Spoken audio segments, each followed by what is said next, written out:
Belt షాపులు బంద్ చేయండి. ఉదయం 5 గంటలకు 6 గంటలకు 7 గంటలకు మొదలు పెడుతున్నారు. పొద్దున్నాక తాగి ఎన్నో కుటుంబాలు నాశనం అవుతున్నాయి. ఎంతో మంది పిల్లలు ఏడుస్తున్నారు, తల్లిదండ్రులు ఏడుస్తున్నారు, భార్యలు ఏడుస్తున్నారు.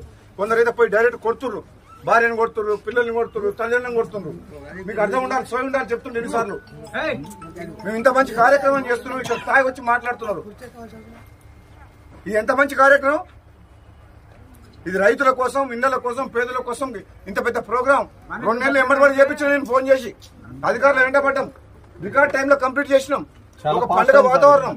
పని చాలా ఫాస్ట్ అయింది సార్. ఇది పై అధికారులతో మాట్లాడి రాత్రి మగలు నిమిషం ఖాళీగా లేకుండా మీ పనులు చేపిస్తున్నాం. కనీసం మీరు ఒక మాట ఊర్లో వాతావరణం మంచిగా పెడతారా లేదా? సభ్య సమాజం తల వంచుకునేటట్టు పొద్దున్నాక ఎక్కడ పడితే అక్కడ ఏది మాట్లాడుతున్నారో తెలుస్తలేదు. ఎంతమంది భార్య పిల్లలు ఏడుస్తున్నారు. నాంపల్లి మండలం సివిల్ వాళ్ళ ఎక్కువ కేసు బుక్ చేసేది సార్. బాధ్యత తీసుకోవాలి. బాధ్యత తీసుకోవాలి. మీరందరూ ఏ గ్రామంలో అయినా సరే మహిళలను పెట్టండి కమిటీలో. మేము బెల్ట్ షాపులు బంద్ చెప్పి ఫస్ట్